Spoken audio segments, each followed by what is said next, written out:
This episode of Nintendo Tonight was recorded before Travis Touchdown was confirmed as a Mii Fighter costume. Because of that, sometimes in this episode we talk about Travis being playable in Smash, which obviously isn't really possible now. Thank you and enjoy the episode. So in a week that really wasn't anticipated to have a lot of stuff, I feel like we got a lot of Nintendo news this week, PJ. I mean, if we didn't get the Mario, all that Mario stuff at the beginning of September, this would have been probably the most the most impactful week of Nintendo's 2020, at least for a while, because I mean we got nothing before the Mario stuff, but we have a lot to talk about. I mean we have some interesting news stories that we'll get into of Nintendo talking about a Joy-Con drift, maybe saying it downplaying the issue when we think the issue is pretty big. They disagree.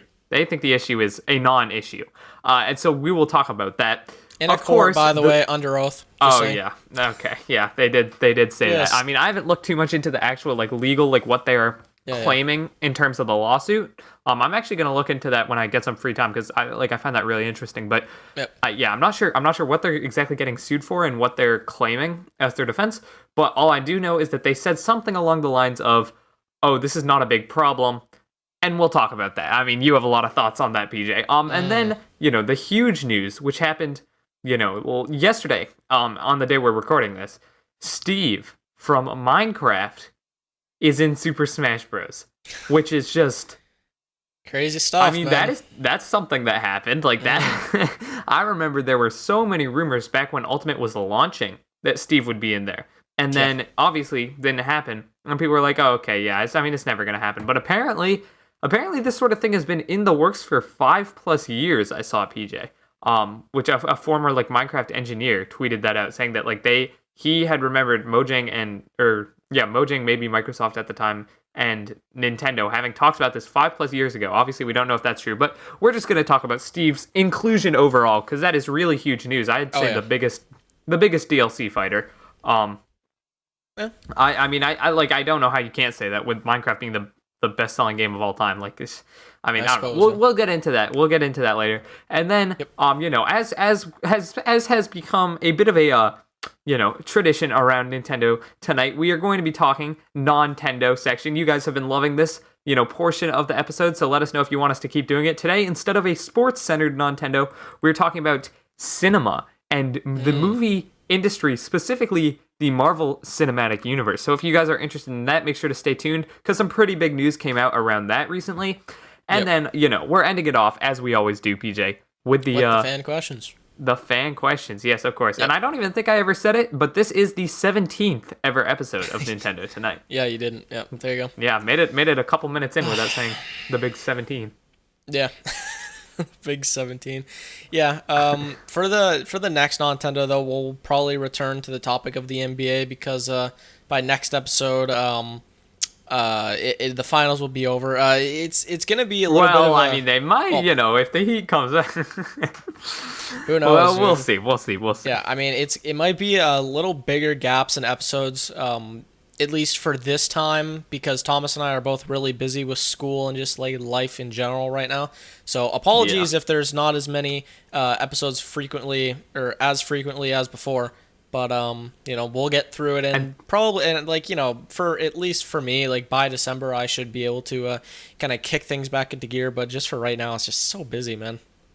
Yeah, and same thing with the normal videos. I'm just putting that out there on the Switch Stop channel, of course. On the Switch Stop YouTube channel, the videos have been quite slow, and I see people in my Discord going, "Oh, when's the next video?" And then someone else will go, "Oh, it's probably today because because he normally tries to do videos every 2 to 3 days, and it's been a week since my last video, and I'm like, oh geez, because I just it's just brutal, just life gets in the way, and this is just in terms of school, this is the most busy I've ever been in school, and it's just for this one term, hopefully, but yeah, I mean.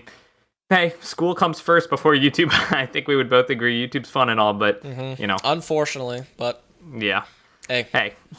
Anyway, what can you do? It is what it is, man. It is what it is. So we can get to the first topic here.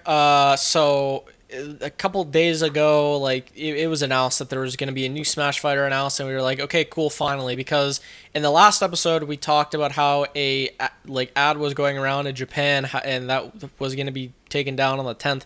Highlighting a new fighter that's going to be coming soon. And sure enough, we get that presentation announcement, and it's Steve from Minecraft, bro.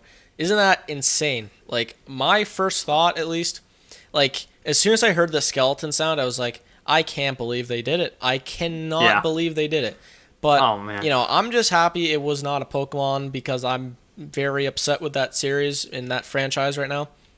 Especially, my various Sword and Shield rants that I go on, as you know. But yeah, Steve from Minecraft, huge surprise. I heard that they changed like every single stage to fit like Steve's like theme. It like alters if Steve is like played in a stage or something. No, I think what they did is, or at least what Sakurai said is, he had to rework every stage Right. is for a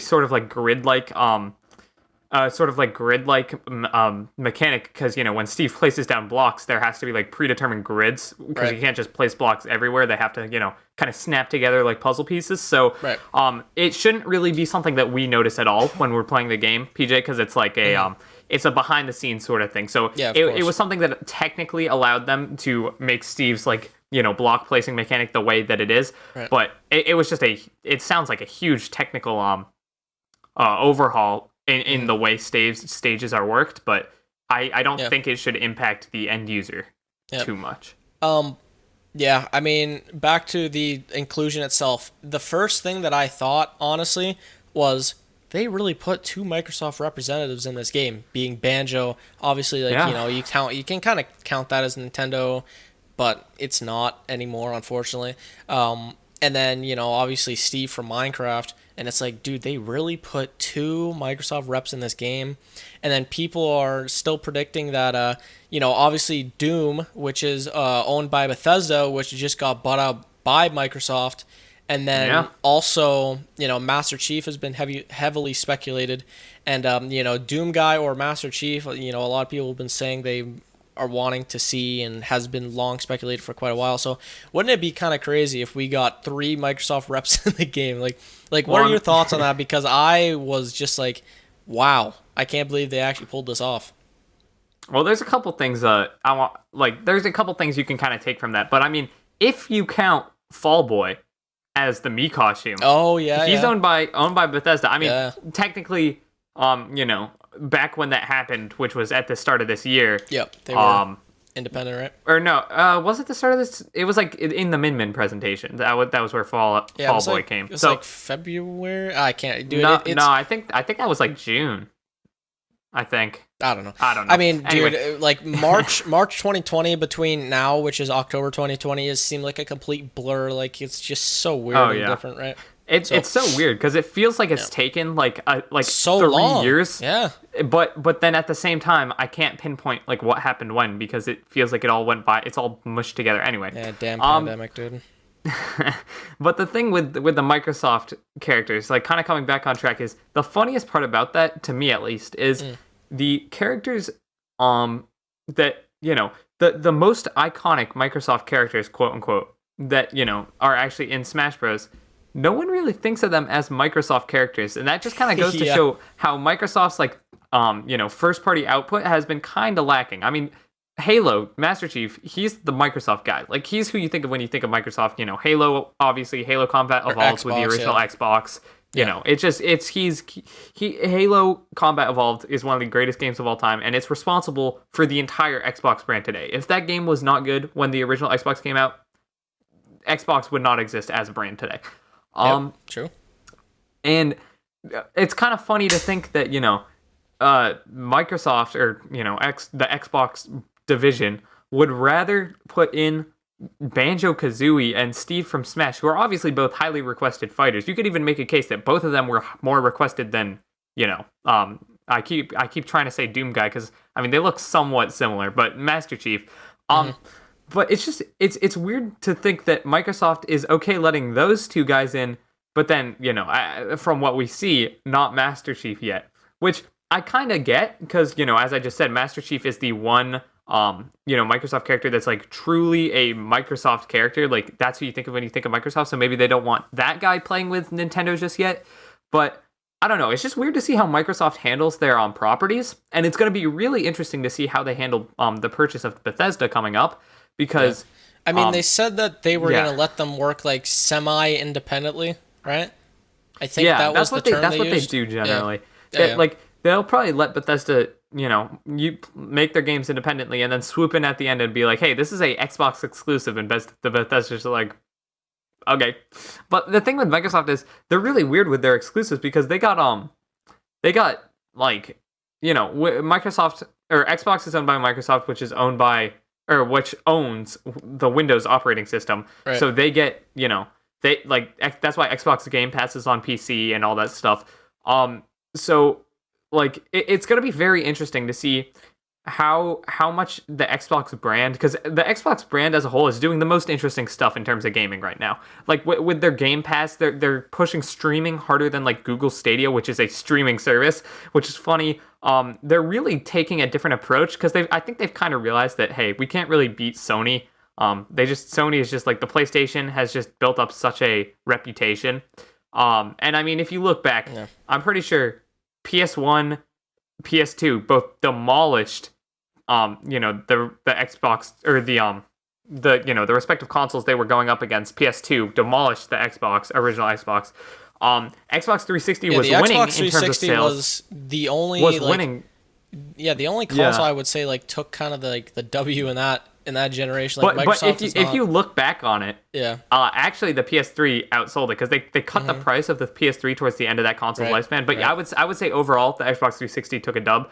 But PS4 versus Xbox One, mean- it's just not even close. Yeah, I mean, in the eyes of the community, I think the Xbox 360 definitely won because of the Yeah. community, and a lot of it was kind of from Call of Duty, which is really weird. But yeah, I mean, definitely the PS4 won this generation. I mean, I don't think it's like It's not really even a debate. close. Yeah, it's not close.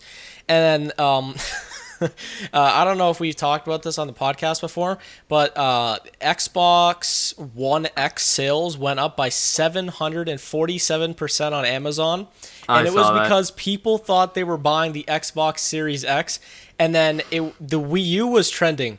And I was like, what the hell? Why is the Wii U Because trending? it's the same and thing. And then I go look at it, and everyone is making that exact same friggin' parallel reference, and it's like, what are you It's guys brutal. doing? Yeah, I mean, they are getting off to a bad start. I think the PS5 has already won.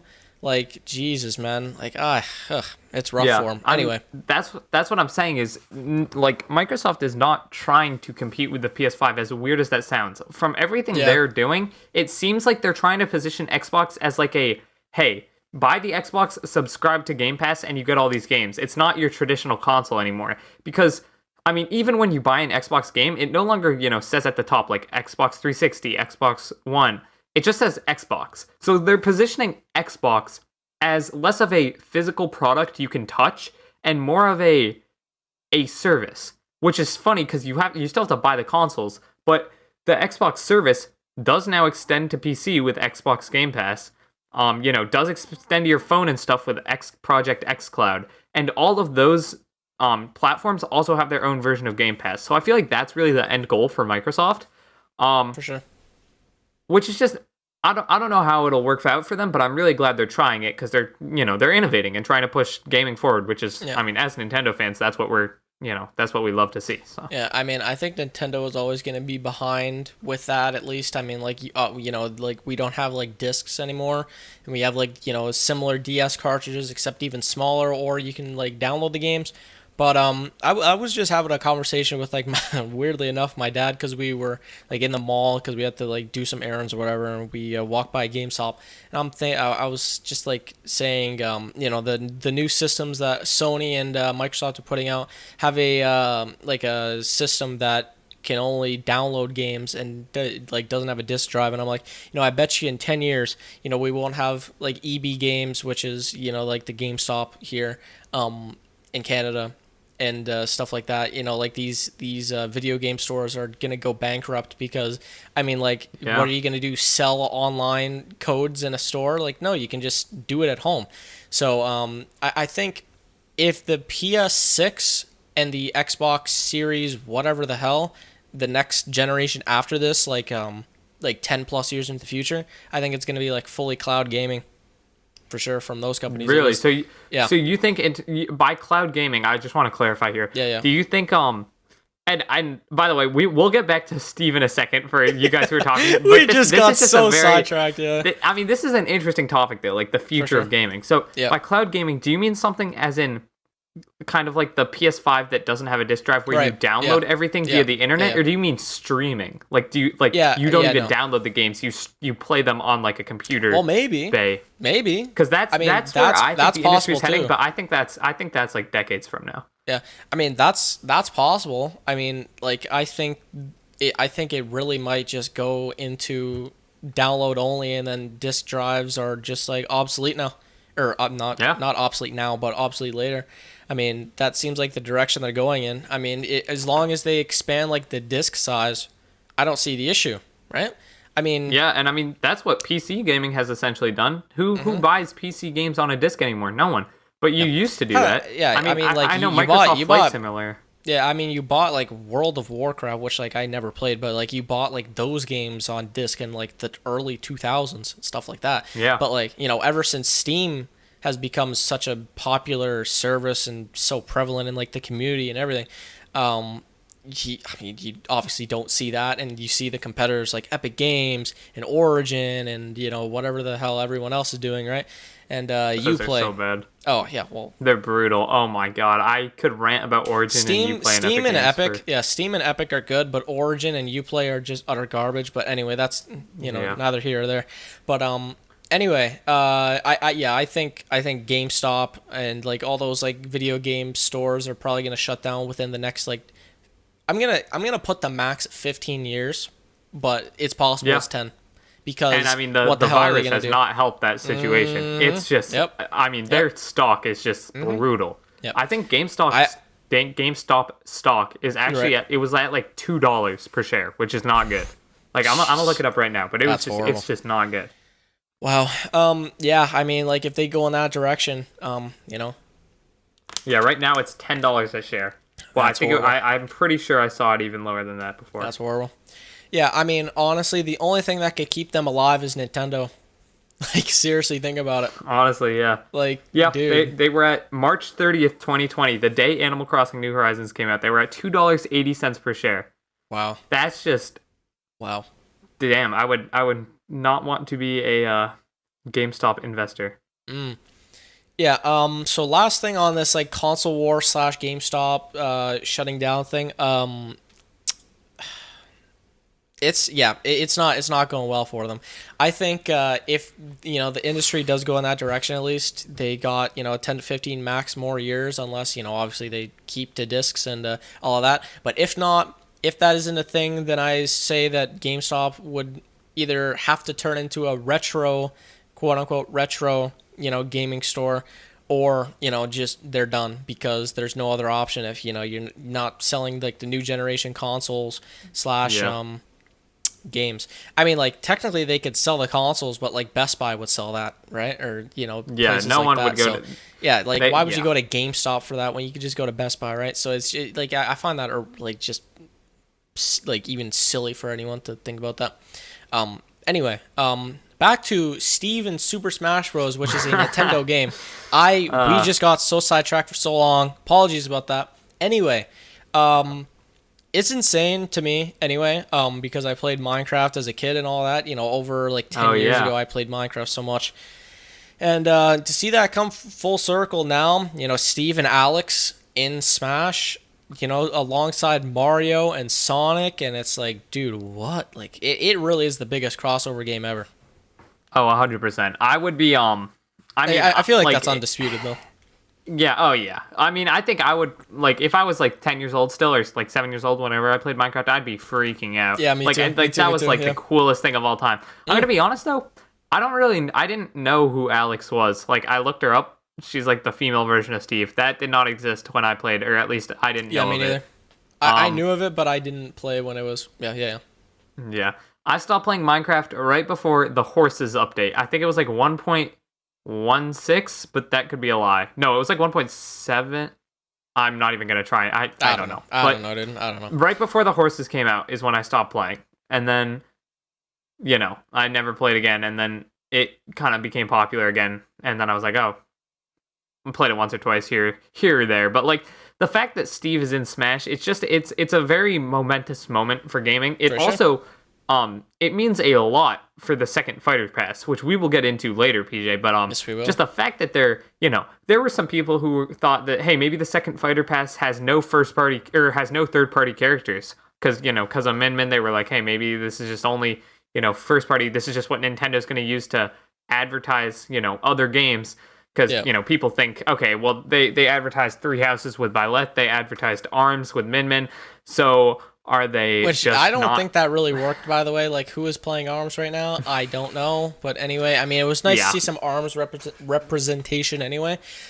What really killed me for Min Min's inclusion, at least, and this is another sidetrack, but I won't get too out of hand here, is that the trailer and like the entire reveal itself, like if we didn't know the franchise was ARMS, it would have been a lot more exciting because that trailer was really good, but like we knew what was coming, so. Yeah, I think though, imagine people like going into June or May, whenever that was announced. We've been waiting since January for Byleth, who was a Smash Bros. Player or fighter, and was a very sad like inclusion that a lot of people didn't like. And then we get we get the first fighter of the second fighter pass, and it's an ARMS character. I feel like they actually made the right decision announcing the series beforehand, because even though it kind of ruined the surprise, I feel like people would have been more mad than excited. Yeah, I mean, if we got Min Min without. Yeah, I mean, else. I've been really critical of Nintendo kind of talking up announcements more than they are, especially with the Pokemon stuff, which I won't even get into because I'm just gonna get mad. But anyway, just stuff like that. So I mean, I guess I can see where you're coming from there, and but I feel like it's different because like from day one.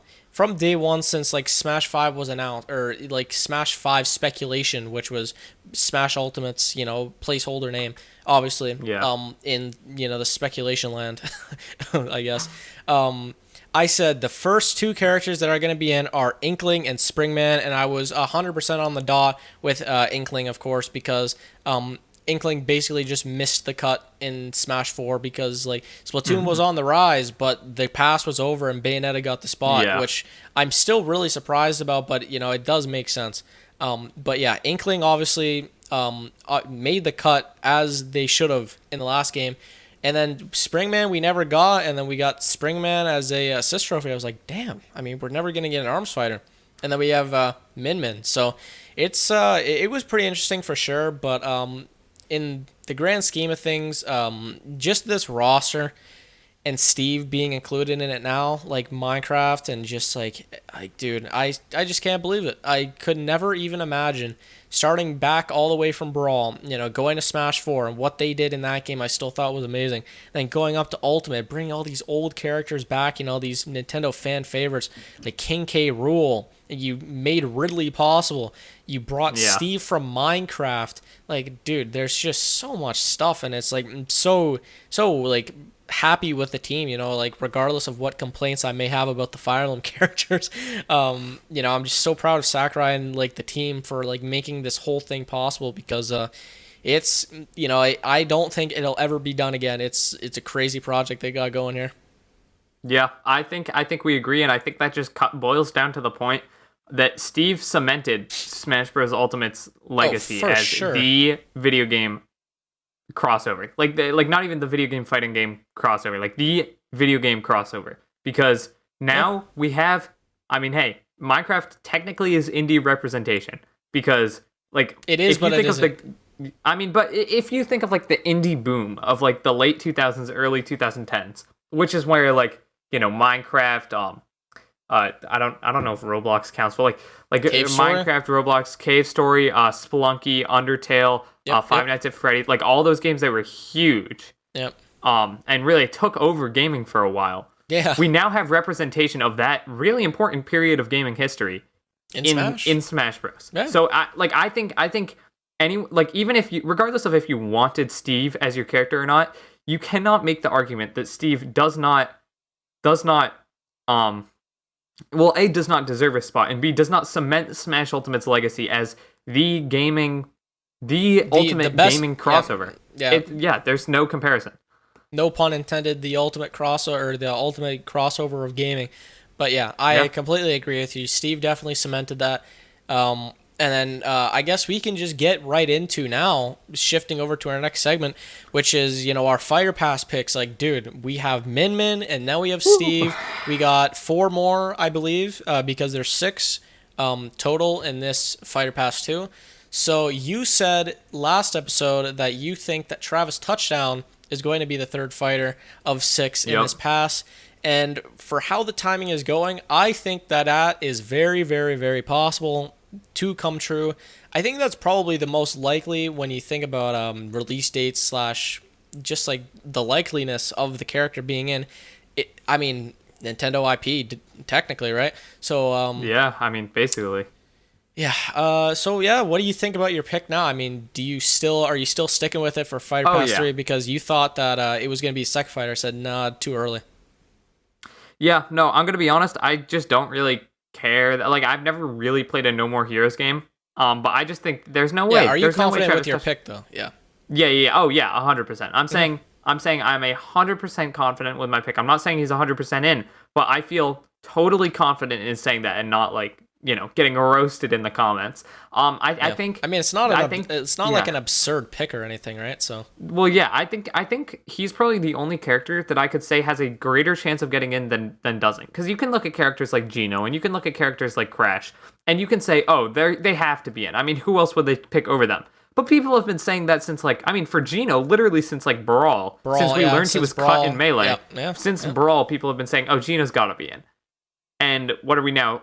Technically, like 4 games later, if you count 3DS and Wii U, 4 games later, he's not in. So, I mean, you can keep saying that, but at a point, you have to be like, give it up, man. So, I think I think Travis Touchdown, for all the reasons I stated last podcast, which essentially is just, it lines up with No More Heroes 3. Nintendo's going to try and push No More Heroes 3. No More Hero 1 and 2 are probably coming to Switch. Right. And the creator of Travis Touchdown said no comment when asked if their character would come to Smash, rather than literally every other time where he was like, yeah, put him in. Right. I think he has to be in. Like, there's no way. Yeah, I'm going to go with your pick there. I'm definitely for fighter number 3. I'm going to go with Travis. I mean, you said it perfectly. I mean, it just makes so much sense. The release dates, the promotion. I mean, a lot of, what goes into some sort of, or some DLC characters for Smash is, promoting a game. Yeah. Obviously, Byleth or Byleth, however you want to say it, promoting Three Houses, which I'm still angry about. But anyway, just the Fire Emblem hatred train. But yeah, I mean, that's possible that Travis could be Travis's inclusion in Smash could be the force of promoting No More Heroes 3 and just 1 and 2 and all that. For the rest of the pass though, I don't know. I really have no idea. Like, I want to go with like my picks, which are, Rayman, Dixie Kong, Geno, but like, it just seems so out of left field that they would do that though. Like, I want it to make sense, but like, it hasn't happened yet, and I've kind of lost hope in like Rayman being in or like Crash being in. Can you imagine like after this lineup they also put Crash in? Like, I don't know, but what do you think we could see from the rest of this pass if we're confident about our pick about Travis? I think, okay, so here's what I think is going to happen. I think Nintendo's essentially going to alternate with characters characters will get a huge reaction and characters that won't. Min didn't get a huge reaction. Steve will. Yeah, because we knew the franchise, or we knew. Well, yeah, but I mean, even okay, dude, if it was an ARMS character, it still wouldn't be a huge reaction. I'm talking like Banjo Steve level huge. Oh reaction. Yeah, right. Then we got Travis Touchdown coming in Fighter Pass 3, according to us, the trusted insider speculators. Of course. Which I would say that's not a huge reaction. Like, I mean, it'll be great and all, it's not saying it's going to be, people disappointed, but I just don't think it's going to be a huge, like, oh wow, this is like a big moment in gaming history. Yeah, I'm not gonna freak out like like I did on Mewtwo, right? So, yeah. So then I think character 4 has got to be a big one. Um, it's weird because I think character because like we haven't had a Rayman game in a while. Like I'm losing all hope on Rayman on Rayman's front. It's brutal. I can't root for Rayman anymore because I've just wanted him for so long. I'm gonna say Fighter Pass 4. I'm gonna say Crash Bandicoot. Wow. Fighter Pass 5 is gonna be some anime character. I'm just gonna go out on a limb and say some anime character from a Sega game. Pyra from Nope. It's just gonna be some like literally you've never heard of him before anime character. That's what I'm choosing. Yeah. Honestly, I think you're on the dot with that. Yeah. Like, there's always that one person. I'm like, who the? It's like, who are you? Yeah. And then Fighter Pass 6. Fighter Pass 6. Have they confirmed the second Fighter Pack or Pass, whatever, is the last like set of DLC fighters for the game? I'm not sure, but like honestly, dude, what are we at now? Like almost 100 characters. Like, there's no way they do more. Yeah, so I'm just gonna say I think at most they could do like an Echo Pack, but like operating under the principle that Fighter Pass or Fighter Pack 6 out of this Fighter Pass is the last character operated in Super Smash Bros. Then I think they're gonna go with Geno. I think they'd go with Geno. Wow, I think so not Waluigi? No, I don't think Waluigi's getting it. I mean, even if that was Nintendo's original plan to get the fans mad with assist trophies and then put them in later. Sakurai literally had to go out on Twitter and say, "Stop harassing me because I didn't put Waluigi in Smash." Like, there's no way he's putting. He's not laboring over Waluigi for like hours and hours, like literally probably hundreds or thousands of hours. Because this man loves his work. So, yikes. It's just like, I don't think Waluigi.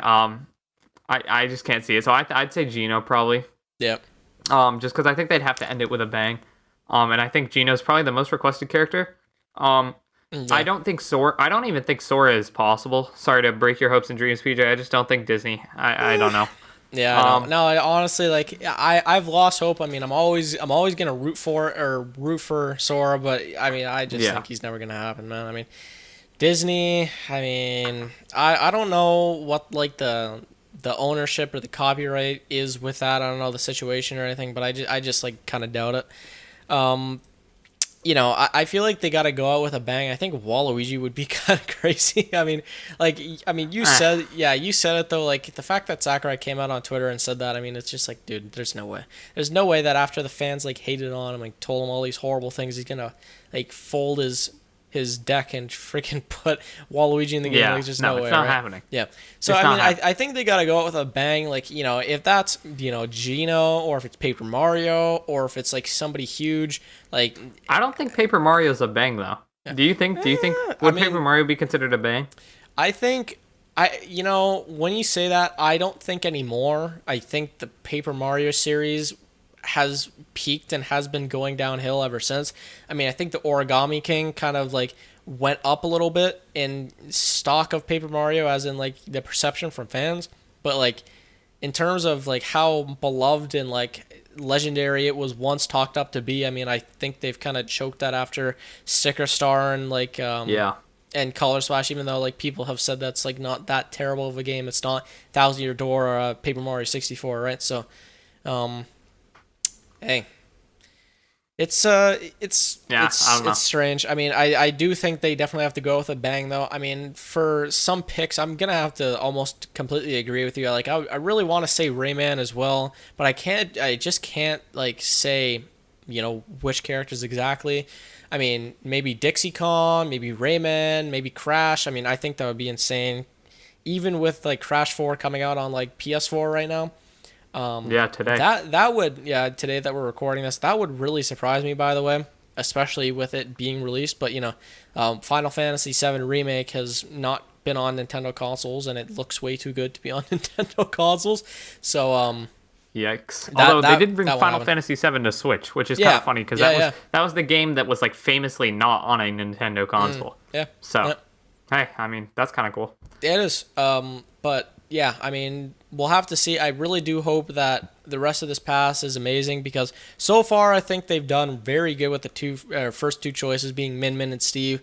Groundbreaking for gaming and Steve, of course. You know, just like so momentous, or Oh, for sure. momental. Yeah. Momentous. That's Yeah. a word. Oh yeah. You used Yeah. that right, I think. Yeah. Okay. Yeah. No. Anyway, if Yeah. if It I is a didn't word. if I didn't, you guys get the point.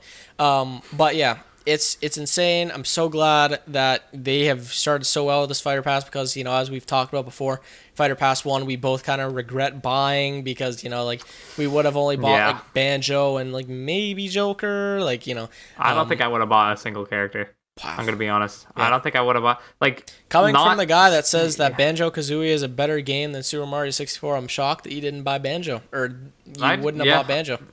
I just don't. I don't really play Smash Bros. Ultimate that much. I'm gonna be honest. Well, I just don't. me neither. Like I used to be so in love with it when I used to do my old channel Smashcast all the time, but as I've gotten older, it's not that I've grown out of it. It's just like my more focal point in gaming, I guess, or like PC games and like Mario, Pokemon, stuff like that.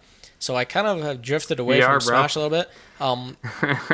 Pun not intended from our next segment, by the way, but yeah, I mean, I only play Smash a lot now that when a new character is in and stuff like that. I played I played Smash with people from our Switch Stop Discord today for the first time and like ever since Min Min got released. But other than that, I haven't been playing Smash at all. I mean, I've just like either been busy playing 3D All Stars or not playing anything at all, right? So, Yeah.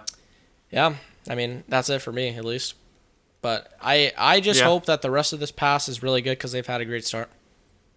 I agree 100%. I think it's looking up for the pass. It's Nintendo's pass Yes. to lose right now. Yes, for sure. I'll probably end up buying it if they put in another big character. Just considering that I'm very much so of the opinion that the Switch is going to be one of those consoles that long after Nintendo stops supporting it, I'm still going to like use it consistently just because Wow. the library is so nice.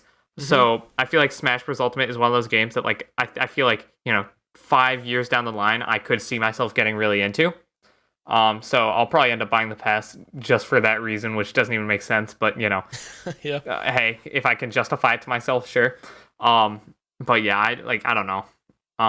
I think it's Nintendo's pass to lose at this point because so far they've done a great job. Yeah, well said. Yeah. All right. So moving on here, we have we just saw this headline, and we kind of in our Discord call when we first were just like getting the topics together, we were like, we have to do this. We have to do this. So this headline comes out today that Nintendo has said in court. Moving on to the next segment, by the way, Nintendo What has are you said doing, in court Nintendo? that quote Joy-Con drift isn't a real problem and hasn't caused anyone any inconvenience. So I'm going to have a huge rant, I think. So you can go first. What are your thoughts on just this headline alone? Out of context, just seeing this, what's your immediate reaction, man? Nintendo, what are you doing? They're brain dead. They're actually brain dead. I feel like it's Oh my that God. is the most brain Ignorant dead statement. ignorant statement that just it basically is saying A no, lie. all the consumers, all the people who have bought our product, because in order to have Joy-Con drift, you have to purchase a pair of Joy-Con and one would think a Switch. So Yep. in order to have the problem, you have to have given Nintendo at least $300, not counting any games. They're basically saying, yeah, these customers who have paid at least $300 to a company, they're just lying. This isn't a real problem.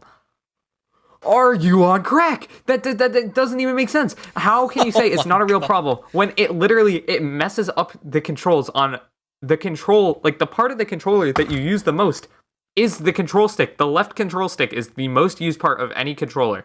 It's not like, in par frame, none. by the way. Just saying. Okay, Your well, controller's not framed. I'll There bring you it go. in there. There it you go. is. You guys see it on on YouTube viewers. Yep. on YouTube viewers. Yep. It's just it's brutal. It's just horrible. I think it's a perfect example of Nintendo's change in leadership causing them to come off as less consumer friendly as we would like. So, for example, so if Satoru Iwata was still president of Nintendo, none of this would have happened. Well, if he didn't, I would just yeah. like, I mean, he passed away, but yeah. well, yeah. I'm just saying. If he was still living and president of Nintendo, there's no way any of this would have happened, because that man is a legend. His entire philosophy. His entire philosophy was games are meant to be fun for everyone. And if there's something that is impacting your gameplay, I have a very hard time thinking that he would be okay with just not not not fixing that issue. And Nintendo has been very clear that they do not care about fixing the issue. You can send in your Joy-Con, maybe they'll fix it, maybe they won't, who knows? I mean, I've heard mixed stories. My sister sent hers in and they got fixed, but I've heard people on my Discord say, yeah, I sent them in and it was fine for like a week, but then they became a problem again. And then you see companies, or you see court cases like this where Nintendo is literally getting sued for a product that does not work as advertised, and they're just like, no, this isn't a real problem. This is just like a nitpick that people are having. It's not actually causing like any problems to the gameplay. It's like, what are you talking about? It's just brain dead. It's actually brain dead. And I feel like it's, Satoru Iwata has that famous quote saying, on my business card, I'm a corporate president. In my mind, I'm a game developer, but in my heart, I'm a gamer. And that's because he started off playing video games, and then he started learning how to code because he loved playing the game he played at, like, whatever Subway, I forget exactly what it was, but like some like train station in Japan. He loved playing that game so much that he learned how to code, and then from there, he went on to be one of the founders, or like one of the first employees of HAL, and then from there he just worked his way up, eventually getting hired by Nintendo's previous president, Hiroshi Yamauchi, as the to be the new president of Nintendo when Yamauchi stepped down. Mm-hmm. Then, unfortunately, July 2015, I think Satoru Iwata had a just tragic passing due to, I think, a bile duct cancer growth, which was just, horrible stuff. And then the new president who has eventually taken him over is Shantaro Furukawa, who has, to our knowledge, has never played a video game in his life. He is a grown businessman who got the job by being a businessman and not a video game player. So his goal is just, he clocks into work every day and tries to make the company as profitable and as successful as he can. And whether that's, cutting corners with the Switch's development, which I don't think that was his fault, because I don't even think he was president, when they were designing the Switch. But the response that he has here, saying that, okay, yeah, so our legal defense here is going to be saying, oh, it's not a real problem, it's fake. No, it's a very business decision from a company that used to be run by someone who you could tell had a true passion for what they created. Yeah, I mean, I think that's really big just for over. Yeah, I think it's big for just like video game just companies in general. You see Phil Spencer with Microsoft Xbox, you can tell that he really cares, for example. Yeah. And like I'm not like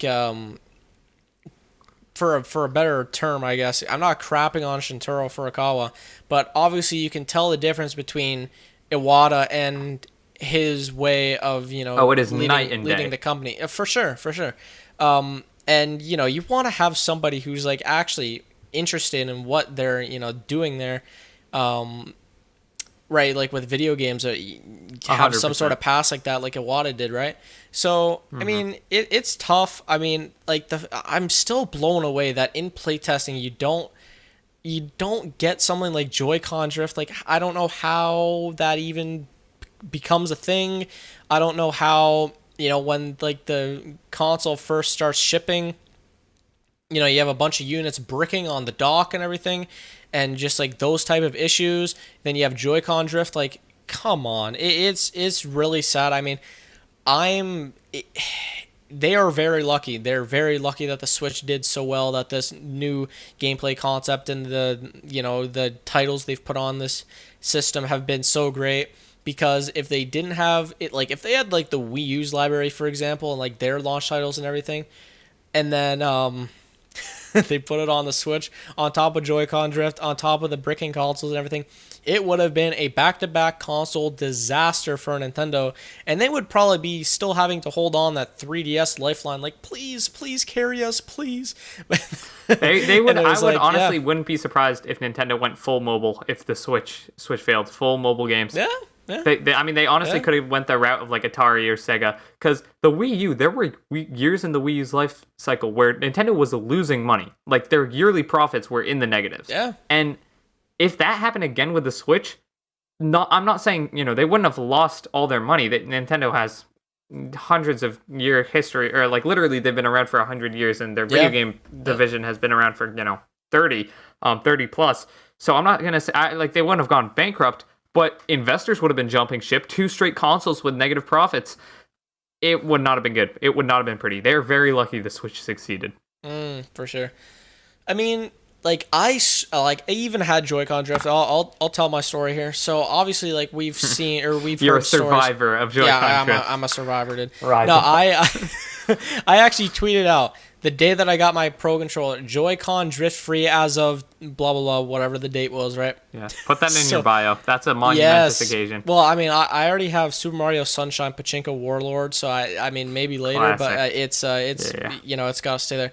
Anyway, yeah, so obviously, my Joy-Con started drifting, and I had to end up going and out and buying, a Pro Controller, which is, $100 in Canadian currency, of course, and that's, the standard I'm setting, at least, because that's the money that I have. Anyway, obviously had to go buy a new controller. I didn't want to buy it, but it was just, so outrageous, and I was thinking, this was getting near to 3D All-Stars being released, and I had struggles with drift for about 2 or 3 months before playing Animal Crossing and stuff. I've told this story so much, I was playing Animal Crossing, had it up on my monitor. I was in the middle of my island, and then I was just on Twitter typing up, and then I look back at my monitor 2 minutes later, and I'm 2 floors deep in Blather's museum, and I was like, what the hell, dude? Where am I? And it's oh, I drifted all the way there. So I was like, okay, this is not going to work for 3D All-Stars, which is going to have a bunch of precise jumps in, 64 Sunshine, possibly Galaxy. But, that game is, I think it's probably the easiest of the bunch. But anyway, I had to buy that Pro Controller. And it's just ridiculous because I shouldn't have had to go buy a Pro Controller, because I couldn't justify buying new Joy-Cons, because it was dude, I've had this issue already, and Pro Controllers have a pretty, reliable reputation from the past and everything, it seemed. And so far, so good. I've been loving it, by the way. But the fact that I even had to do that is annoying, and I shouldn't have had to. But overall, positive, because the controller is really great. But I don't know. I mean, the fact that they claim it's not a real problem, the millions and millions that have sent you Joy-Cons, Nintendo, I bet they would, tell you differently.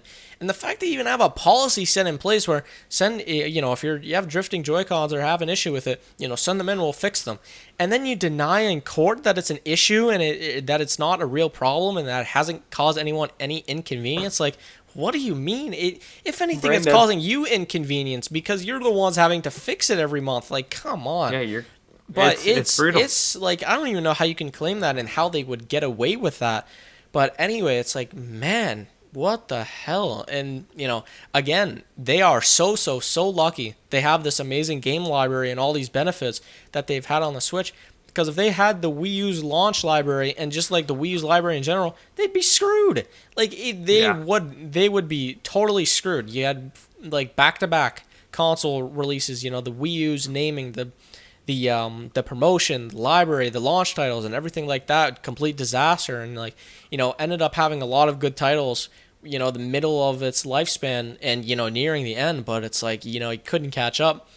And then you end up having to port your games, to the Switch, Mario Kart 8 Deluxe, 3D World, of course, which I think is a positive, of course. But, just games like that, the amount of ports that you've put over from the Wii U, because it was just such a colossal failure in terms of, looking at your company. And it's pretty amazing past and very historic past, of course.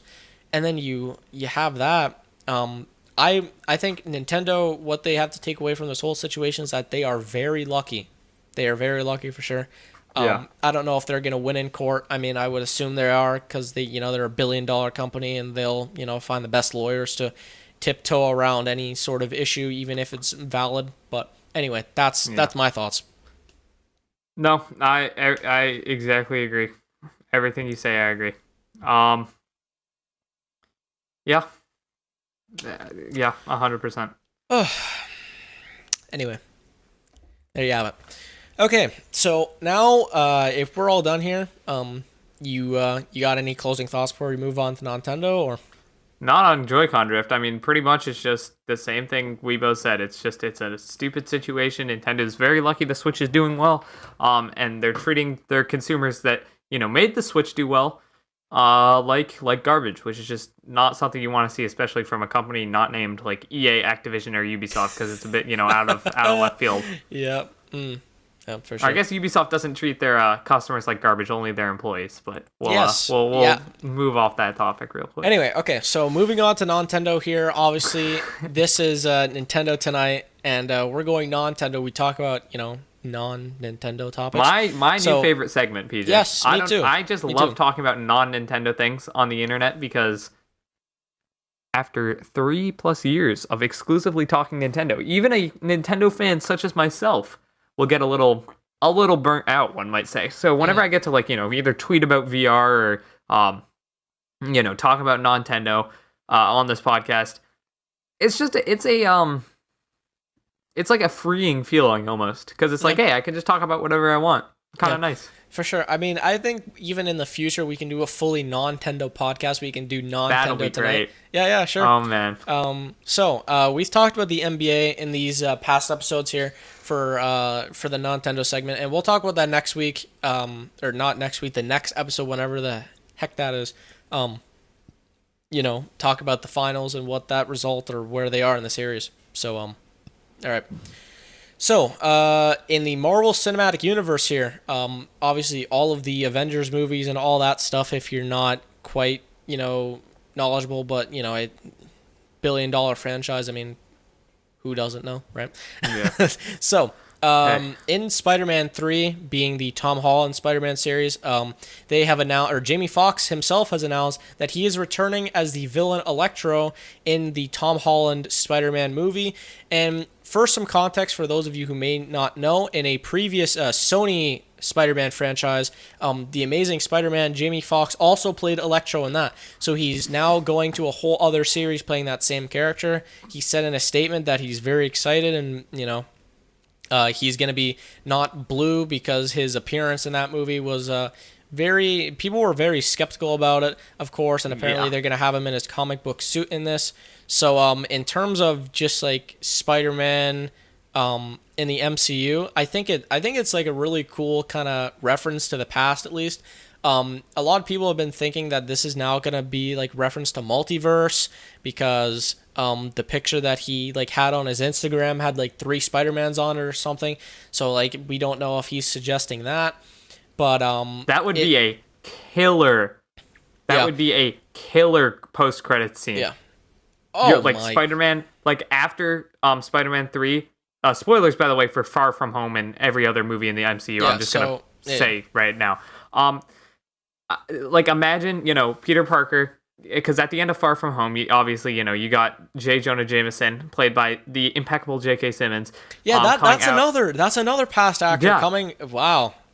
Yeah, so I mean, hey, they could really be, pointing towards it because that's a whole other franchise too, dude. Yeah, that was in Tobey I Maguire. didn't even think of that. That's the original Spider-Man movies, and now Electro is coming from the Amazing Spider-Man. Yeah, so that's what I'm saying. So wow. So imagine after Spider-Man is able to get his. I think my Alexa just went off for no reason. I'm so sidetracked right now. I heard that. It just saying random stuff. Okay. Thank you, Google or Amazon, I guess. So anyway, imagine the imagine you get your your J. Jonah Jameson coming in after outing Peter Parker, Tom Holland Spider-Man as right. Spider-Man, and saying who he is and revealing to the world. Mm-hmm. After I assume whatever Spider-Man's 3rd movie, he's going to be like grappling with the result of that. And then, he finally solves it, kills the big bad or whatever, which is Electro. What? So then you have a representation from Amazing Spider-Man 2 or Amazing Spider-Man series, and specifically Amazing Spider-Man 2. Or that was what it was called, right? Yeah, Amazing Spider-Man 2 was the movie. With Andrew Garfield. I almost said Andrew Maguire. He was incredible, by the way, in the Social Network. I don't know if you've seen that movie. I have seen that. That was a long time ago. Really good movie. That was a really good movie. Yep. Anyway, that he should have won an Oscar or something for that, because that performance was amazing. But so imagine the post credits for Spider-Man cuts back, and through maybe like a Doctor Strange looking portal or something, the one with the like sparks that come out walks Tobey Maguire and Andrew Garfield, and maybe like a live action Miles Morales. Like, yeah, I mean, there's been speculation that with this, like, okay, what they're doing in the MCU right now is a little insane, because that WandaVision series, apparently that's going to tie into Doctor Strange and the Multiverse of Madness. And that name, by the way, Multiverse, that's insane. And then people have said that is also going to tie in with Spider-Man. So, like, what if, dude? What if all of those Spider-Man come back and it's like a Spider-Man multiverse movie? Like, that might be bigger than Endgame, for God's sake. I mean, that was like the ultimate crossover movie ever, but like, you never know. Like, they're doing insane things. But I mean, I think this movie could be a Sinister Six movie, if you're familiar with the Spider-Man. Oh yeah. Well, they had that teaser at the end of Homecoming. Yeah, Homecoming. Yeah, so Shocker and Shocker. Shocker. What's his name? No, the Vulture. Vulture. I almost said Falcon, but that's Anthony Mackie. Mysterio, and then you have confirmed Electro, and then there's been speculation if it's going to be Kraven the Hunter. Oscorp. It's going to be Norman Osborn. Doc Ock. Yeah. Because in the last scene of Spider-Man Far From Home, I don't think they're gonna do Dr. Octopus again. I think that would be Green Goblin. But right? he swang through Oscorp though. Yeah. Well, no. So it's gonna be something from Oscorp. Yeah. I mean, I think at least. I mean, they have to build that up though, because Norman Osborn and the Osborn family itself is something that you're gonna have to really build up. I don't think you can just throw that together, and I don't think Marvel's gonna make a silly mistake like DC would. Like throwing all these characters randomly together. Like, they're randomly just like, okay, here's our Justice League movie. Here is Batman, who has no backstory in this universe. Here is Wonder Woman after one movie. Here is Superman after one movie, and it's been like Cyborg didn't get a movie. And it's been 6 years since that movie came out. Here is randomly Cyborg, who we have no backstory to. Here is the Flash, who we've given no backstory to, and yeah, and so Aquaman even came out after. Aquaman League, came out. Yeah, Aquaman came out after the that doesn't make sense. I mean, the movie still did good, and I think it was a really good movie. But when you're trying to build up like a cinematic universe like that, you can't just do that, man. Like, it just makes no sense. Well, I want to talk about I mean, when you're done or not done, but when you're go ahead. Able to. Okay, so the craziest part, I think, about the future of Marvel's like cinematic universe or whatever you want to call it, is the Disney Plus stuff. It is called that. I think. Oh, I'm so excited for the Falcon Winter Soldier series. Oh, that's gonna be so good. The only reason I said cinematic is because, I mean, technically now these are film or TV, not cinema. They're shows. They're shows, but they're still, in the they're in the MCU. Shows, but they're in the canon. But so I'm just gonna list off all the ones we know of on this article. We have WandaVision, which comes out this year. Falcon and the Winter Soldier, which comes out next year. The Loki movie, which comes out early next year as well. Yeah, and we have just before you continue, that Loki series is going to be about the Loki timeline that Tony Stark created by going back in the past in Endgame when he let Loki get away with the Tesseract. So that's going to be that Loki, because the Loki in like the present day 2023 MCU, I believe, is dead, of course, because he got choked up by Thanos in space. In the start of Infinity War. Yep. So that Loki series is gonna be about that. I believe we have She-Hulk. I'll let you go. We have She-Hulk. We have Moon Knight. We have the Hawkeye series. Right. Yeah. We have Miss Marvel, who just got casted the other day. Yep. And there's a ton more, like, really heavily rumored. And that's not even counting the non-canon stuff like What If, which I think I'm probably most excited about, because the What If, like, just line of Marvel stuff is so cool. It's like such a unique concept. And Yeah, yeah, like so what if? so I'm really for example, for people who don't know, like the What If series is like one of them is what if T'Challa from Black Panther, obviously rest in peace Chadwick Boseman, by the way. What if T'Challa was actually Star Lord, or yeah, it's like a hypothetical. what if Peggy Carter got the super soldier serum and and Steve Rogers actually got an Iron Man suit from Howard Stark in the 40s. That's one. Just like stuff like that. So that concept alone is really cool. But She-Hulk it also got casted. I don't think I cannot remember the name of the woman who I got saw casted. that. Yeah, But I know who you're talking about. I just can't yep, remember her name. yep. But it's But crazy. I mean, yeah. Oh yeah, it's there's a exciting. lot of stuff. Moon Knight, by the way, has been rumored that it's actually going to have Keanu Reeves casted. So I think that's going to be really cool. I mean, casting Keanu Reeves as Moon Knight, Oh I'm yeah. not like quite familiar with Moon Knight, but I think it would be like cool just to see Keanu Reeves because he's obviously a really good actor. So Yeah. Moon Knight's probably my yeah, favorite non like character who is not in the MCU yet. yeah, Moon yeah. Knight is he is so cool. I don't really read the comics, but I remember I had one comic of Moon Knight a while back. It's such a cool like it was a really cool art style. I forget what the exact issue was called and what like run it was. I might have Because to I'm really find it. not familiar with the comics, but it was Yeah. really, really cool. So I'm looking forward to that. I mean, just generally what the MCU is doing right now. I mean, they're going into like huge multiverse stuff. I mean, we're probably gonna have like Avengers: Secret Wars, which will be Avengers 5, is my guess. Like probably 5 or 6 years down the line, or Well, yeah, because maybe they like set up seven in or eight. Captain Marvel. They set Yeah, up in Captain Marvel with the sword teaser from yeah, Fury. right, yeah. That like it. They're doing multiverse stuff. They've opened up Sword. They've Oh, started, that's another Disney Nova. Plus. Another Disney Plus thing is Yeah, they said they're doing a Samuel L. Jackson Nick Fury Disney Plus show. yeah. That's. I think that's a rumor, but yeah, that'll be kind of crazy I'm too. pretty. I think Jackson confirmed it like 2 days ago. Maybe it's a rumor. I'm not sure. Yeah. I'll peep. Yeah. Anyway, like think about it. They're gonna be doing stuff in space with Sword, which is basically Shield, but in space. So Sword, which is gonna be reflective or like be included in something like Captain Marvel 2. Nova Corps, which is gonna be like the Nova movie. Richard Rider. Is that his last name? I don't know. If not, you know what I'm saying. That stuff, you're gonna have like Black Panther, what they're gonna do with that after Chadwick Boseman's passing.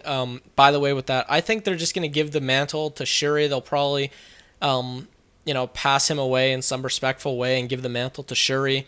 And then I feel like Namor will probably be introduced in that, and then that will also start that X-Men thing, and then you also have the Fantastic Four, which will be possibly in the multiverse it's stuff. crazy. It's like there's just so much. And the thing Like, is, they've oh my earned God. it. Like they Oh earned it yeah, because they no. set this stuff up for decades. Years, Honestly, years. yeah, Ever literally since years. 2008, Iron Man. Yeah, Yeah, with Iron Man, they've been working towards. Obviously, I doubt they expected it to get this big, but they've been working towards at least. yeah, By the time they were writing the Avengers movie, they had the general outline for the Thanos arc, which yeah. is like Yep. the Infinity Saga. Mm-hmm. So they have been working towards this For 10 ginormous years. arc. Yeah, so they 10+ years, 100% yeah. deserve it. And the thing is, they very like at least recently within the past like phase 3 of Marvel, so like after Age of Ultron on, they haven't put out a bad movie. Like every movie is either Yep. like pretty good or really good. So, Yeah. it's like they totally deserve it. Yep, DC better take some notes. Anyway, we got sidetracked with the whole Jamie Foxx thing, but when you think about Marvel and the stuff they're doing and like the multiverse possibilities and like all of that, it's like crazy to think about. But Jamie Foxx returning as Electro, I think that's really cool. I mean, I think they'll obviously do the character right because a lot of people didn't think they did him right in Amazing Spider-Man 2. So Well, I just didn't think it was very good. I thought that movie in I general didn't, was yeah, bad. I, And did, I didn't like the Amazing Spider-Man series. Like, yeah, I liked the first one. I think Yeah. it was fine. I think the second one was just really eh. Yeah. The I mean, the second first one really was so bad. weird. It's just so weird because they're always ending off with a death. First of all, they kill off Gwen's dad, and then the second movie they kill her off, and it's like, how, like, I don't even want to talk about it. It just made no sense. And then you had the setup for the third movie. He fights Rhino in the streets, and then it just cuts to friggin' end, and then we never figure out what happens, obviously, which is whatever. But yeah, I mean, it's what Marvel is doing right now, insane stuff. DC, you better take some notes, for sure. Yeah. But overall, pretty positive about that. I think they'll do the character right in Spider-Man 3, and I'm excited to see what the hell they'll do, because Spider-Man is on the run after his identity being outed to the world. So, all right, moving on here to fan questions, and just to make sure you had no other closing statements or anything. Yeah, no, I'm all good. Yep, fan questions, you guys ask him on Twitter, on the YouTube comments, and in the Switch Stop Discord in the NT Questions channel. So thank you guys, as always, for sending all of those in. And without further ado, let's get right into it. So question here from Ethan Mastercrafter. Of course, podcast favorite. Let me zoom out here. Okay. Go. So he asks, the Nintendo Online app is pretty doo-doo. As much as people give it crap, it's actually pretty fun to use, especially with games like Splatoon or Animal Crossing. What if you could pre-order/buy games from the app? It could also be used to buy themes, which would be really great. What I'm saying is a total revamp of the app. Get rid of the BS voice chat. Give us a store to mess with and more game options, because I know for a fact there are more games that use online, like Luigi's Mansion 3 or Mario Maker. And he just gives a TLDR. What if Nintendo revamped the online app to make it better? So what do you think? I mean, yeah, I think that would be awesome. I have always been a big fan of the online services, like, you know, Splatnet 2, or I don't know exactly what it's called, like Nook Phone Plus for you know, or Nook Link, I think they called it. I think that stuff's really cool. You called it Nook Phone Plus in your concept, didn't you? Probably, yeah. Because I was gonna say I made a concept for the Smash Bros. One and the Nook, the Animal Crossing one. Mm-hmm. That's something I'd like to return to someday. It's just no one, like, you can't really title a video like the Nintendo Switch Online crossover app, blah blah blah blah blah, and it's just like, okay, like at that point it's like what's going on here? But I think it's a very interesting topic. I think you are 100% right, Ethan. They kind of let that one slide. They are just not really giving it much care, which sucks, because it could be really cool. It could be a really cool tie-in application with an eShop, a friends list to see friends online, messaging between friends, and then imagine if every online game they put out had that sort of service. So, you know, we get Mario Maker 2, you can find Mario Maker 2 levels, and like you can, like, you know, export the codes, you can find levels, queue them up on your phone, and then when you go onto your Switch, there's like a My Queue section, and you click on that, and, you know, there you can see all the levels you queued. Yeah, that'd be nice. Yeah, like stuff like that would be sick, but they don't do it. So yeah, I agree. I think it would be awesome. For sure. Completely in agreement here. All right, so next question here from and that question was from YouTube, by the way, just for clarity. Okay, so next question here from Lido, not sure how to pronounce that. Hopefully I got it right on the 2 tries. If not, that's kind of sad. Anyway, oh my god, English. Asking, would you rather have N64 Online or better servers for Nintendo Switch Online? Wow. I mean, I think we're a little ways away from N64 Online because of Mario 64. I think it's going to be at least at least May 2021 until we would get that, because obviously the biggest N64 game ever is currently being sold in a fully priced collection. So it would be a little silly to, you know, make an N64 collection and then also not put it on it and then like limit the sale of 3D All-Stars. Anyway, I think I would rather have N64 Online eventually, and the reason that I say that is because, you know, if I was like an active Smash Ultimate player like I used to be when the game first came out, I would say better servers for Nintendo Switch Online, because at the moment they used peer-to-peer servers instead of, like, you know, actually having dedicated servers, which has been, you know, something that a lot of fans have been complaint or have made a lot of complaints vocally upset about. Yeah, for sure. And, you know, I mean, for sure that's a big issue, but N64 Online kind of leads us on the road to GameCube Online, or, you know, Game Boy Advance Online, or, you know, eventually DS Online. I don't think they get that far, but, you know, it leads them on the road to that, hopefully. You know, personally, I don't care a lot about N64 Online, but just, like, for that. I want Game Boy Advance. Yes. That's what I need. Game Boy Advance Online. Best. Yeah, Game Boy Advance Online. Anyway, that was just a completely random. No, you're good, yeah. As of right now, I'd say N64, just because I don't really play Switch games online. But if I did, I would say, like, ask me like a year or two ago, I'd say Switch games online dedicated servers. But I just don't really play Switch games online. When I'm playing online, I only play games online if I'm playing with like friends. Pretty much. In terms of Switch games, and even then, most of my like in real life friends that I actually like play video games with, they game from on like PCs. A couple of them have Switches, but it's kind of there's very minimal games that we all have that we could all just like download a game on Steam, but now everyone's gonna pay $60 for a Nintendo AAA title, and then I'll play VR with people and stuff, because I love VR. But it's just like the current Switch online grind is not really going too well. So I think N64 would probably be my choice. But they're both great options. For sure.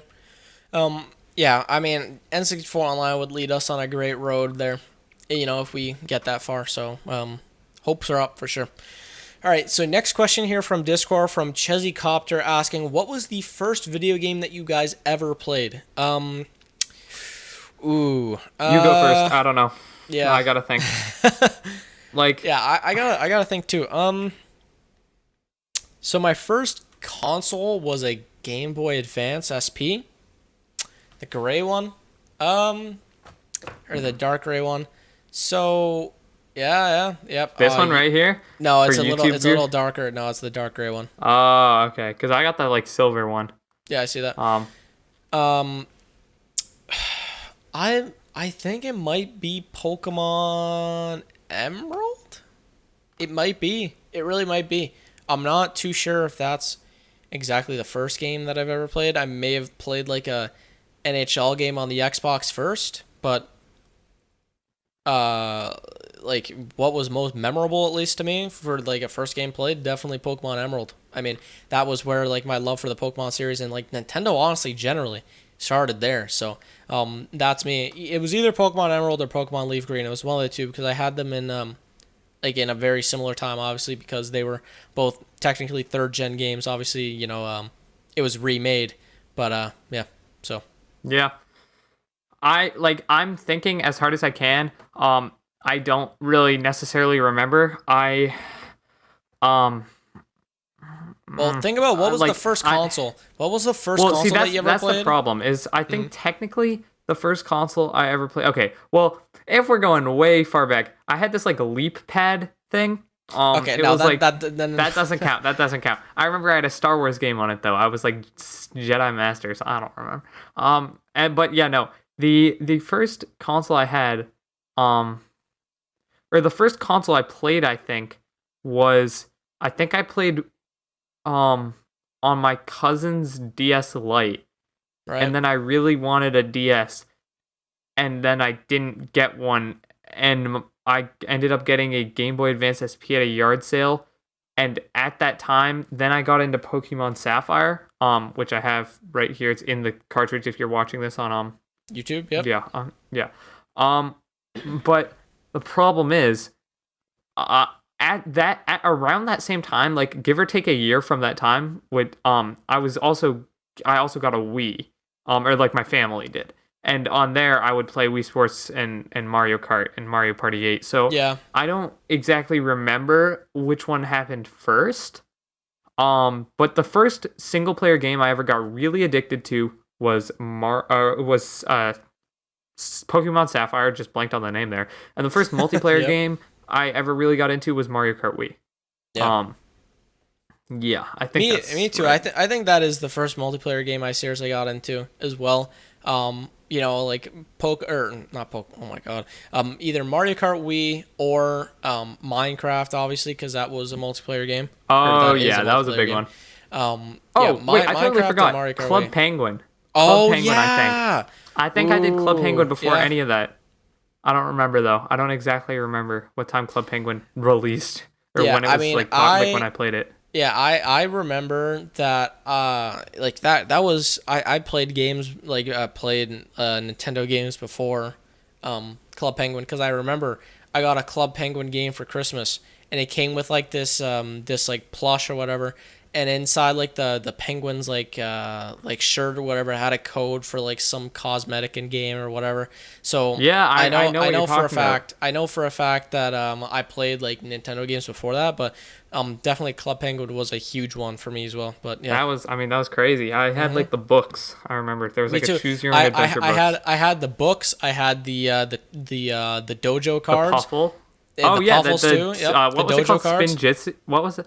It was like Oh god. I need to know that. I'm looking it up. I can't fall asleep tonight if I don't know it. Club Penguin. I remember it exactly. It was like rocks, paper, scissors essentially, but it had the elements and there was a 1 through 10 on each one. Yep. Dojo. Water, fire, and what was the other one? It was like ice, I think. Yeah, it was ice. Yeah.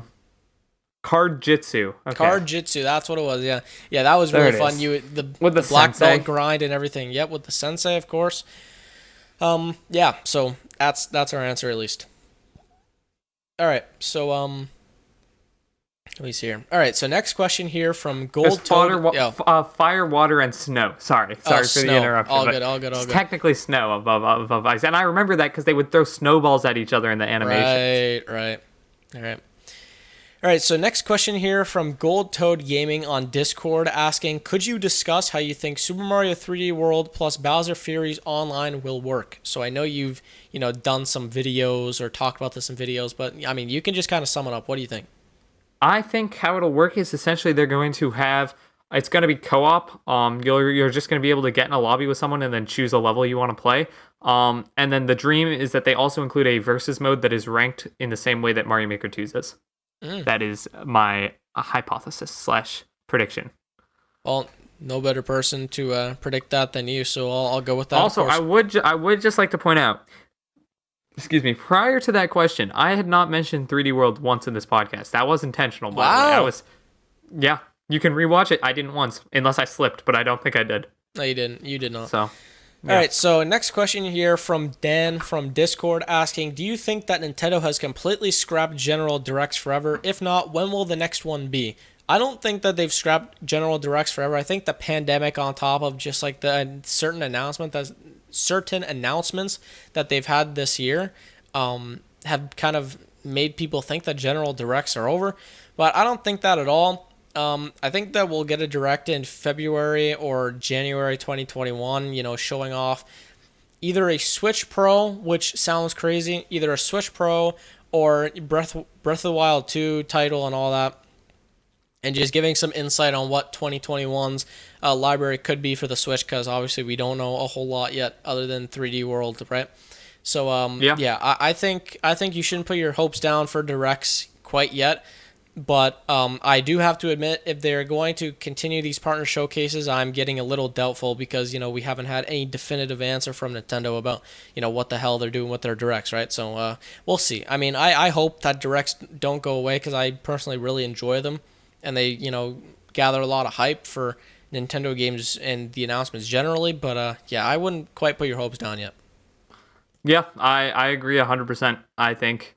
I echo everything you just said. I don't think it's done just yet. Perfect. All right.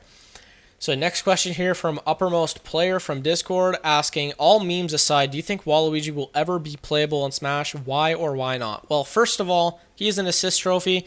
And while assist trophies have, from one game to the next turned from assist trophies to playable characters, a la Little Mac being an assist trophy and Brawl turning into a playable character in Super Smash Bros. For the Wii U and 3DS, I don't think that they would, mid-game go, yeah, Waluigi, no more assist trophy, now you're playable, and now we're taking you out.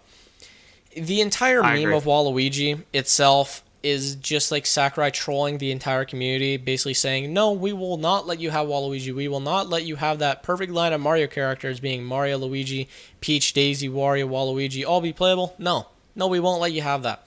So Waluigi fans have been very enraged with Sakurai, even, prompting him to tweet out, please stop giving me hate for Waluigi and I'm not going to put him in the game.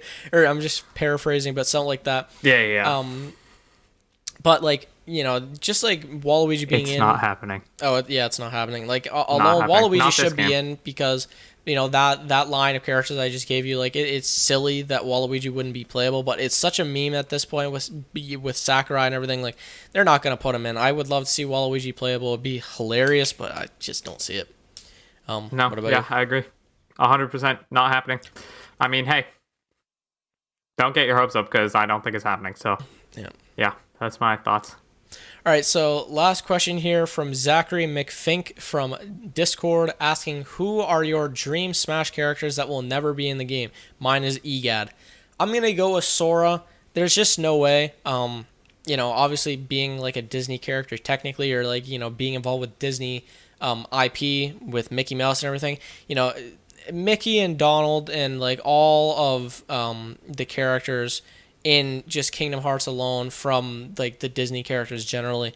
You're not gonna see those in Nintendo games. They had Epic Mickey on the Wii, for example, but like they're not gonna put like their main characters in that. Yeah. A bunch of Disney characters who play these roles in the Kingdom Hearts games and the Final Fantasy characters. I just don't see it, honestly. I would love for Sora to be in. It's like such an amazing moveset potential character. Everything would fit in Smash perfectly. Fit but not fit, which is, like the theme they seem to be going with, obviously. Steve and Smash, for example, as we just talked about this episode. But unfortunately, I don't think we'll see my boy anytime soon. Yeah, I agree. I think for me, it's probably the easiest decision. I think Rayman technically is possible, so I'm not going to go with him. I would say Blaziken or any Pokemon in the Torchic line. Yeah, yeah. I Yeah. would love to see Blaziken. That would be like so cool. But you have Incineroar, and Oh, he's not happening. But I mean, that was the yeah, point of this. yeah, I just yeah, like yeah. fire and fighting. I know that's kind of a meme because there's a lot of fire fightings, but I think he was cool. I think he had a cool design. Obviously part of that's just nostalgia. I look down. I'm not wearing my Torchic shirt, but I have a Torchic shirt. He's my favorite Pokemon. Love that guy. Love that dude. And yeah, Blaziken Yeah. is a sick alt. So, or did I just say alt? No, Blaziken is a sick third evolution, not an ultimate of Torchic. That's pretty funny though. That the alt of like Torchic just ulted turns into Blaziken. Sheesh, Yeah, man. I mean, honestly, like Pokemon or playable Pokemon in general, like you would wish to see some of those in Smash. Obviously, Blaziken is a huge one. For me, Infernape, because I'm a big Gen 4 guy, that's my favorite Pokemon, or that's my Hey, favorite that's starter actually Pokemon. possible. Um, I never thought about that. It I don't probably know. won't, but think about it. Just in general, a Gen 4 Pokemon in coincidence with Gen 4 being released next year. The Fighter Pass goes throughout next year. Yeah. Technically, we're not getting into that now, but Yeah, no, no. I just never thought about a Gen 4 Pokemon going in. I Because is think there a Gen 4 one in now? Lucario. No, right? Lucario. Oh, I'm brain dead. I'm brain dead. Skip it. I don't know why I thought Lucario was Gen 5 for a second. Yeah, no, I get it. I get it.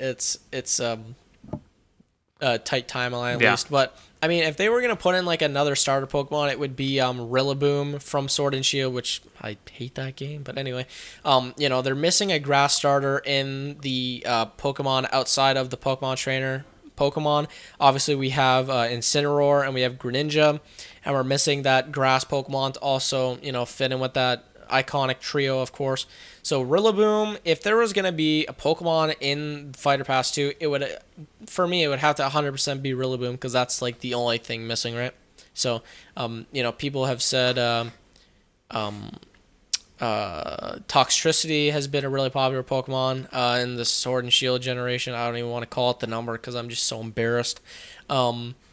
And it's yeah, I mean that's a Gen 8. character that has been heavily speculated. I'm just going to say it at random times, giving PTSD Yep. Oh for the god. rest of the episode. Yeah. Oh god. Brutal. Anyway, yeah, that Rillaboom I think would be the only Pokemon in if there was gonna be like a Pokemon, but I doubt that there's gonna be like a Gen 4 starter because like Torterra would work kind of similarly to Ivysaur, and you don't want that. I mean, like you can't put an Echo to Ivysaur as Torterra, so anyway, it wouldn't make a lot of sense. But yeah, with the end to that, that is the end for the question segment for today's episode. So yeah, Dang. give it on over to you. Yeah, I mean, pretty much that's it for the episode. I just wanted to say we hear some of you guys have been asking for this, so we are working on putting Nintendo Tonight on more platforms in terms of the podcast. PJ, if you want, you can talk a little bit about that because you've kind of been the driving factor. Sure. So we've put it on Google Podcasts unintentionally, which is kind of funny before. Yeah, I don't know how we did that, but it's up there now. I don't know how it's on there, but it is. It's on there. It's on Deezer. I believe it's going up on Audible, but haven't quite confirmed that yet. I didn't even know Audible did podcasts. I'm gonna be honest. Yeah, I thought it was. Yeah, I don't know. I mean, it's technically it's like an application process, but I'll keep you guys updated on the Nintendo Tonight Twitter. Be sure to follow that if you have not already at Nintendo Tonight. It's a kind of a hectic time for Thomas and I, obviously. School and just like life in general, so we're gonna try to get as many episodes up to you guys as possible with as much content as of course. So you just gotta bear with us at least. People asking for more episodes, like, trust me, we would love to do as many episodes because we really do enjoy making the podcast. It really is fun, especially a mix up. It's just time consuming. Yeah, especially a mix up for our regular videos. But we'll do it as much as possible. We will keep you guys updated as always. And thank you guys for supporting so much. We're at like 4.7 thousand subscribers on the podcast YouTube channel. So thank you guys for that. Like 400 followers on the Nintendo Tonight Twitter, which is crazy as well. So thank you guys so much for that support. And I hope you guys continue to listen / watch. So yeah. Yeah. With that out of the way, I think we're pretty much done here. So I'd like to thank you guys all so much for watching. As PJ said, podcast might slow down a bit in uploads, but don't worry, we are trying our best. We will have clips up to kind of tighten that window of no uploads for podcast episodes at least. So yeah. So as always, thank you guys so much for watching. I'm Thomas from the Switch Stop. I've been joined by PJ, and that was the 17th ever episode of Nintendo Tonight. See you guys.